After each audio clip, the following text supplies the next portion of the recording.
Welcome back to the 2023 verdict, and as you've seen there, we've got Colonel Leo Abara, who is a former army officer. He's retired now, but he is the Director of Security for Labour Party, and he will be talking to us about the party, the security strategy, measures, and possibly path to victory. Good morning, Colonel. Thank you for coming on today. Thank you, Chamberlain. Well, how does it feel for you, inching closer to the big day, Saturday? We know that we are cruising to victory. Cruising to victory? We're sure of that. Okay. We're sure of that. What gives you that confidence? My candidate is prepared, and I think he's the best. This election is about security. Nigerians are tired of dying. People can no longer travel freely along the Nigerian roads without being kidnapped. Schools are closed in the north. Because of what? Insecurity. Farmers can no longer go to their farms. Because of what? Insecurity. So how long will Nigerians die?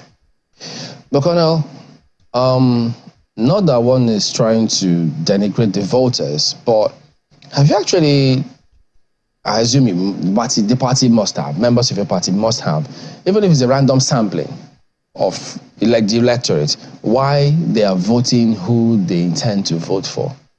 If you've done that and you listen to them, do you think that a lot of them are based on probably rational thinking as to some of the issues you've highlighted? Of course. If you look at the polls, you know that Obi has been leading, not because he's the one conducting it. It's because of the programs he's putting on the ground. It's because of his antecedents, because of his achievement, and what he wants to bring to the table, you know, in national security. Like I told you, Nigerians are tired of dying. They're afraid. Most of them call me and say, look, if this election do not go the way we want it, some of us will leave the country. Why would they want to leave? Because of insecurity. And if you look at the antecedent of of Peter Obi, when he was the governor of Anambra State, he did it. There was security. And right now, he is the only one who has identified that the current security architecture is to be taken to the lab. And do you know the result? The result is that the current national security architecture has expired. It's obsolete. Okay. That's why it's not responsive to any of this insecurity confronting the nation. We will talk about that, but I just want to find out. I mean, I know the party too, I think all parties do it. They do an analysis of their strengths and weaknesses, where they think they'll gather votes, where they think we may not get votes here, where they think, of course, we'll get 25%, and they plot their graph, their path to victory. Now, in that of the Labour Party, and which a lot of people always talking about his path to victory, some of the challenges they think he will have, do you think he's going to have that kind of vote acceptance nationwide, a strategy, those who are going to vote for him? Because you have people who have been vying for this particular position for over 30 years, still in the same race with him. So logically, people will say, wait, how is it going to upstage those who have been doing this? They keep learning for years. You see that happening? You see, I followed, as a director of security, I followed him around the country during his campaigns. And anywhere we go, if you see the crowd that comes out to see Peter Obi, to listen to his message, it's enough to convince you that this man will win. But you also know that you can't rely on just that crowd that come out. There are fine details. Do they have that permanent voter cards? Are they sure that they will vote for him? Do you, on that day itself, what will happen? The party agents, a huge component. So all of those factors play up in determining who wins or loses in a polling unit. Well, I agree with you, but we have done our permutation. We have looked at our structure. We have looked at our followers and believe that Peter Obi will pull through. Well, I want to, take you up on the issue of security. I mean, one of the things you did you are still doing for the Labour Party is, manning security for them. I'm just a little curious. First, how has it been, your experience going around? I know that you most likely flew around the country if you were with him, but in terms of making sure, that, venues were safe, etc., campaigns are safe, and even the candidate is safe while he's going about his duty, what would you say were your greatest challenges? I'm just a little curious. Yeah, when I was appointed the Director of Security, I didn't know where he came from. But somebody called me and said, look, if you look at the insecurity across the country, you fit into this job. And because I've been in combat, I've had combat experience. And each time we go to any rallies, we study the ground, we have intelligence, and then we plan according to intelligence and according to the ground. And luckily, whatever we have done has yielded fruit. We went to 36 states of the country. There was no kidnapping. There was no banditry. There was no vandalization of any of our rallies. There was no attack inside any of our rallies. Mm-hmm. And that shows that we must have done a good job. And by the time we finished that of Lagos on the 11th, the rally, though the rally venue was not attacked, but on the streets, some hoodlums didn't want his supporters to come to the venue. But at the end of that Lagos rally, I felt that my team did a good job, securing Obi throughout his campaign across the country. Were there areas that you were a bit nervous about? Were there areas that you had concerns he was going to be traveling to? That's what I wanted to know. No. Before he travels anywhere, we have intelligence, and we have men on the ground. We have layers of security that we put in place. In fact, you may not see them because you're not a security person. If you play some of those films, you will not be able to see the layers of security being put in place. Apart from the intelligence that we get, the other layers we put, and then the rally goes, everybody goes, but you may not, it is you, the security person, that has erected those security structures, will know that this has worked. And we apply this template across the country. Okay. And today, Obi is safe, traveling 36 states of the country, plus FCT, and I'm sure that my team, my colleagues, we did a good job. You don't also think that your team, also benefited from the environment that perhaps your colleagues who are still in service put in place? Yeah, we don't have troops. It is the government that, we rely on the lead agencies, especially the police, the DSS, the military, and all that, to secure the principal and his campaigns. I give kudos to all of them. Like you said, we flew, well, sometimes we travel by road. For instance, I traveled from Kaduna to Abuja to Kaduna by road. I traveled from Kaduna to Minna by road. I traveled to Minna, Katsina, Gombe, and all that by road. Mm. Well, you say that the reason I putting this to you, you say that Nigerians, part of what it is that your candidate has promised to come and fix is security. You say the security architecture is obsolete. And obsolete. When you say something like that, as one who has been an insider, you retired as a colonel, that's a redneck in the Nigerian army. Yes, redneck, of course. In the Nigerian army. I'm just wondering, what exactly do you think that politicians, what difference do you think that political actors can make to security architectures, military institutions, for instance, when they take office? Yeah, like Peter Obi is the only one who has identified that this architecture has expired. And he says, I'm not going to get into office if I'm elected with this old, obsolete national security architecture that is not responding to the security challenges of this country. I will have a new one. And as we speak, a new one is being crafted. Immediately he's elected, and he goes through it and ratifies it, and it will become operational. Can you tell us what precisely is wrong with our security architecture that makes it obsolete? Okay, now, you see, what we have now was inherited from the colonial masters. It was relevant for security threats of the 18th century, 19th century, 20th century, maybe, but not of the 21st century. It is the information age. How can you secure this country, a policeman carrying a baton? You can't secure Nigerian state with baton.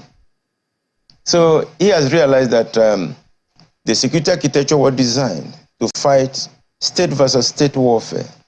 But today, instead of fighting state versus state warfare, we are fighting state versus violent non-state actors. And in the security architecture, it is regimented. You are trained, you are equipped, you organize to fight the way you are trained, to fight state versus state warfare. It's just like you are preparing for WAEC, you read in English, and then the day of the exam, you are served paper in French and told to write in French. No matter how long you stay in that hall, you can never write anything. And that's what we are going through today. So how specifically is he going to address it? For instance, policing. What will happen? Yeah. You see, in the new security architecture, I will come to that policing. The traditional environment that we expect threats are the air, the land, the sea. But today we have the cyberspace. It's affecting the country. I'll come to that. But policing, if you look at Obi's program, the manifesto, it says, I want to take security back to the Nigerian people. And that's why he was talking about state policing, community policing. People say, why would he want to disband the Nigerian police? He said, no, it's policing.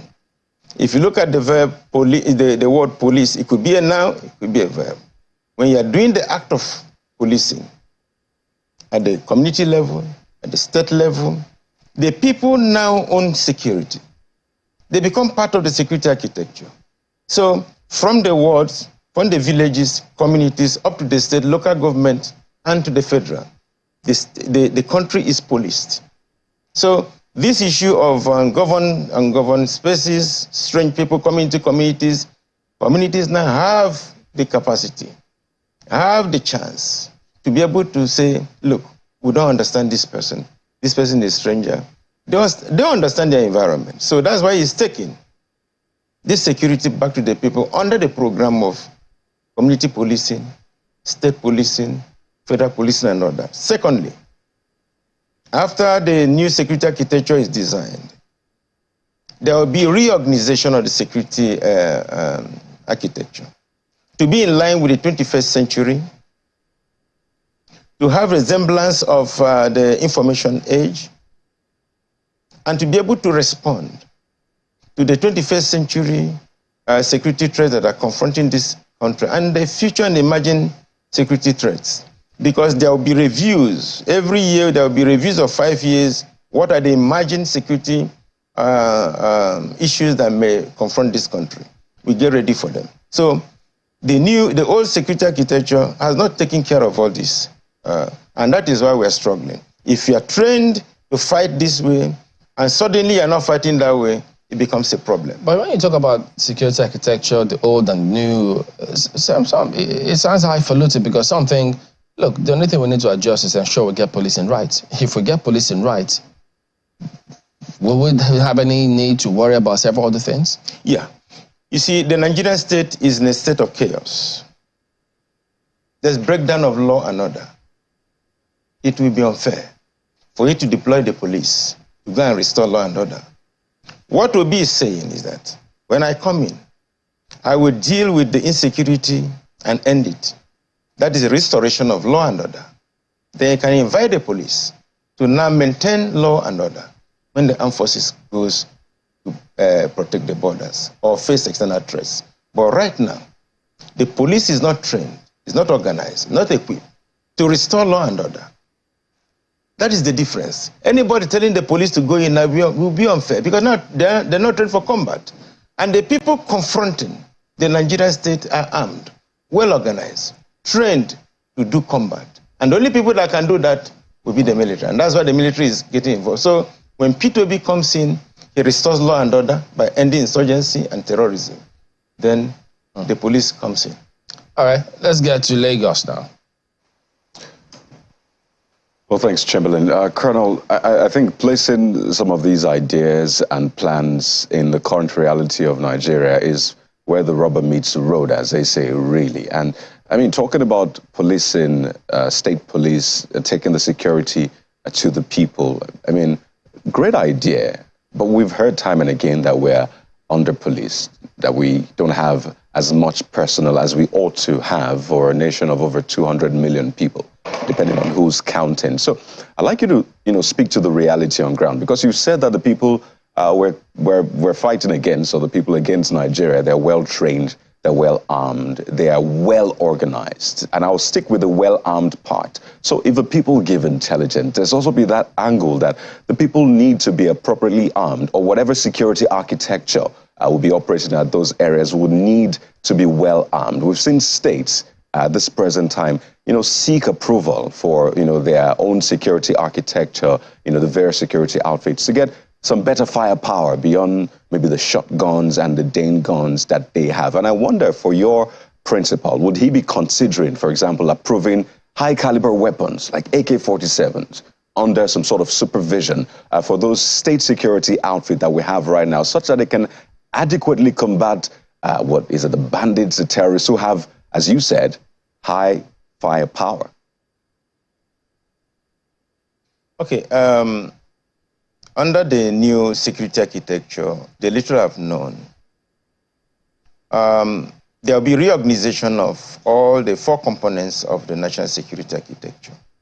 And when this is done, it will include increasing the strength, re-equipping them with modern gadgets and modern weapons, and the armed forces will be reorganized to be composite enough to confront these violent non-state actors. We don't need to distribute guns to private individuals, because we want to, Obi will want to clear the insecurity and then bring in the police and to handle the internal security. It's not going to be a good idea for him to approve everybody carrying guns. That'd be chaos. And that's what we are witnessing today. Pardon me, Colonel. In the hands of the wrong people. Pardon me, Colonel. This is not for everyone. Pardon me, Colonel. This is not for everyone. I'm talking about the state security outfit. I mean, we've heard the Benue State governor, for example, seeking some sort of approval for AK-47 for the state security outfit. I mean, we have Amotekun. We have all of these other state security outfits. So I'm talking about them, not individuals. I'm talking about those security outfits for states. Well, by the time this new security architecture kicks off, I don't think such outfits will demand for such weapons, because our military will be capable enough to deal with these violent non-state actors once and for all. There will be no need for people to carry guns, because by then, law and order would have been restored. The idea of carrying guns would have, nobody would be thinking about that. And the police will be in a better position to maintain law and order. The Amotekun and other vigilantes existing is because the current security architecture failed. And that's why we are now resorting to having militias protecting us, all sorts of people carrying guns, because the national security architecture is not capable enough to protect the Nigerian people. It could protect the seat of government, but the Nigerian people are not protected. That's why it's a knee-jerk solution of getting militias to stand in for the national security architecture that should have cared for the people. But when this thing is operational, I believe that there will be no need for militias, there will be no need for such outfits, because Nigerians will be free to travel any part of the country, because under that architecture, right, you cannot kill a Nigerian and be in this territory of Nigeria without being dictated. As long as your feet is on the feet of Nigeria, you'll be dictated because of the modern weapons, modern equipment we're going to use. As long as the sky covers you in Nigeria, you'll be dictated. Under Obi's security architecture, it will be difficult for you to commit an offense and get away with it. Under his presidency, there will be no unmanned spaces. And that is because this current security architecture is outdated. That's why you're having people carrying guns coming into the territory of a nation state and, telling people when to wake up, when to go for their businesses and all that. Well, that Colonel, will end. Right. He is going to have what they call security reforms. Right. And these reforms will go training, go into equipment, go into organization, go into a lot of other things. So I'm not going to give you a lot about it, but just be sure that under Obi's presidency, all this insurgency and terrorism taking place will be a thing of the past. And that is a man who has a roadmap. Right. The first roadmap, the first stop is, I want to restore law and order within this country. Well, that's Colonel, the first thing he wants to do. Right. Without restoring law and time order, and again, nothing happens. Right. Having said time and again that the current security architecture, the setup, has expired, and earlier on you alluded to the fact that your candidate has gone round the 36 states of the country without incidents in the rally. I mean, we've seen pockets of, attacks here and there, in Lagos, for example. But, I mean, you were specific saying that in the rally itself, some would say perhaps it was close to the rally venue. And you alluded to the fact that lots of security cover was provided by the current security architecture, would seem. I imagine the police and other sister agencies. So to that extent, your candidate has gone round. He's safe. Would you commend the current security architecture, saying that it helped to keep your candidate safe while he was moving around the country? Well,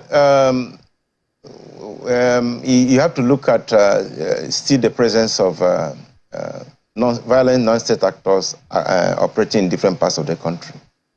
That still tells you that the Nigerian state is still being shared by state actors and non-state actors. And that is not normal under a Westphalian state. Whether my principal traveled safe and came back or whatever does not nullify the fact that there's insecurity in the country, that there are people who want to kill others, that kidnapping is going on, banditry is going on, children are no longer in school. Farmers cannot go to their farms because of what? Insecurity. So the old security architecture that is obsolete belongs to the past centuries. It has no effect in the 21st century threat that is confronting this country. And my principal has identified that and wants to tackle it. Colonel Abara, you talk about your principal as though he is the silver bullet to Nigeria's myriad security challenges, and that's understandable. But I wonder if your strategy is also in full cognizance of, the many factors, influencing the security challenges of Nigeria, be it the socio-economic problems of lack of infrastructure, unemployment, education on the one hand, and if you travel further down to the southeast, the reports of agitation, agitation for self-determination, coloring all of these problems. Now, you are a retired colonel, you have insider information. Would you be putting a timeline to the ability of the administration of your principal, should he win, to deliver this? Because whether we like it or not, security is a big concern on the minds of voters. Yeah, putting a timeline. Well, if I look at his roadmap, I discovered the first bus stop is restoration of law and order, and he wants to do that as quickly as possible. And what gives him the confidence is that he has understood the various components of insecurity that is, confronting the nation. You see, initially, under the old security architecture, banditry or terrorism is looked at as one big, humongous monster. But as a professional, when you look into it, you discover that it has layers. And why we have wasted a lot of time is that we have been fighting the foot soldiers alone.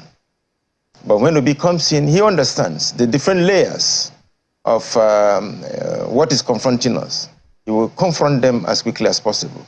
And not only the foot soldiers, because we are wasted time. The foot soldiers can be recruited as they are depleted. But if you confront the other four parts of what is going on, I think it will go off. So the confidence is there. Terrorism and insurgency will be tackled because he understands them, and that gives him the confidence to have the security covenant with the people. And by the way, he is the only presidential candidate who has had a security covenant with the Nigerian people. When he travels around the 36 states plus the FCT, each time he picks up his microphone, he has the confidence to, pronounce the security covenant with the people in 3 sentences. Articulated his approach. Pardon me. High and dirty. Pardon me. You've articulated his approach as much as you can, but would you be putting a timeline to it?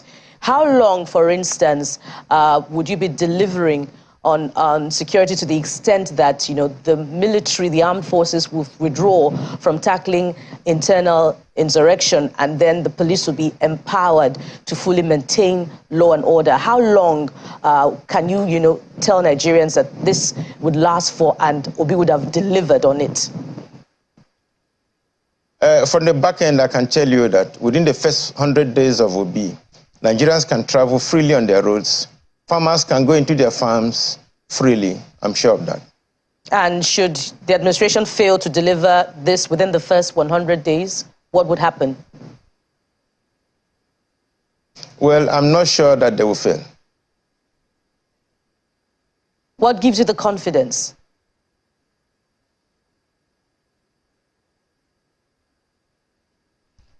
Did you hear me? What gives you the confidence that your principal would not fail to deliver this within the first 100 days? Because first of all, he has identified what is wrong with the national security architecture. Number 2, he has understood the various components of terrorism, and they will be dealing with them. The old security architecture concentrated on the foot soldiers that are being reproduced as they go. So once those 4 components are dealt with, terrorism will be a thing of the past. And lastly, just before we return to Abuja, you talked about the possibility that there will be no unmanned spaces within Nigeria under the administration of your principal. I wonder if that also covers the thousands of porous borders that Nigeria reportedly has this time, and how will your strategy tackle this? You see, when you upgrade your security architecture to be in line with the 21st century threats, equip them with the 21st century weapons and equipment. As long as the sky covers Nigeria, there will be no unmanned space.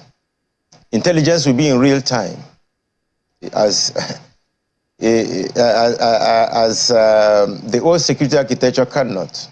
People are looking for intelligence here and there, but under that new security architecture, intelligence will be real time. So any part of this country will be covered, whether our waterways, our forests, our borders, our roads.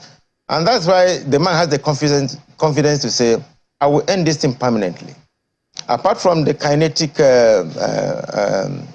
road he's going to follow, he has other projects, other programs, like the agrarian revolution, like the human capital development of the youth. That is coming on board. But first of all, the restoration of law and order is very, very important. Once that is done, then the miracle starts. Well, I do know that the campaigns are wrapping up right now, and this is the last sweep up. We even understand that there will be a brief media chat of some sort with the Labour Party chairman at the Labour Party headquarters today. I'm just a little curious, are there areas where you have any concerns about in terms of voting and collation of the votes on election day? Well, I think the chairman will be able to answer that. That's political. You are a security consultant. Yes, once with the assurances we have gotten from the Nigerian government and from the security agencies, I think they will do their job. I don't want to preclude that there will be problems. But I'm sure that there will be peaceful election. Well, that's what we all pray for. But I'm just wondering if you have areas of concerns, areas that you would like the authorities to pay a little more attention to ensure that, you know, what the people vote for, who the people vote for, is who actually emerges as the candidate. Yeah, from my experience of what happened on the 11th of this month in Lagos, I want the government to pay attention to Lagos. I don't know how hoodlums will just be let loose on the streets. Nobody's arrested, nobody's punished. It's unheard of. Nigerians in their country want to express their political opinion. They are macheted, their vehicles vandalized. I want the federal government, I want the security agencies to pay attention to Lagos and also the Southeast. You know, when you say that security will be real time and intelligence will be real time. Intelligence will be real time. Yeah. Okay, so it's not real time right now. No, it's not. If people want to find out whether Colonel Abara and Chamberlain, they will just send somebody to come and find out. But under the new security architecture, we see you live. So is that what any of these candidates cannot do when they win? Have they said that? Do they have to say it? They have to say that. And that's why Obi is saying that. That's why I'm here to say what he told me to say. But we also do remember that when President Buhari got in the first term, first few months, we saw, without even lifting a finger, almost things fell into shape without, you know, doing a lot about it. The electricity was stable to some extent, people were behaving themselves.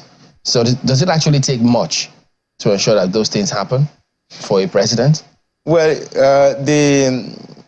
for President Buhari, you know, he inherited this architecture. So No, I'm talking about what happened when he won the election, the first few months. Yeah. How things fell in line. Yeah. How they didn't need to do so many things, like all of what you highlighted now, for things to fall in place at the time. Yeah. So if anybody else were to win, do they need to do that much to ensure that these kind of things happen? You see, if you look at the antecedents of Peter Obi, they've been consistent. Look at his antecedent in Anambra State. They were consistent from the beginning to the end. And he will tell you to verify. He's the only man that will tell you to verify.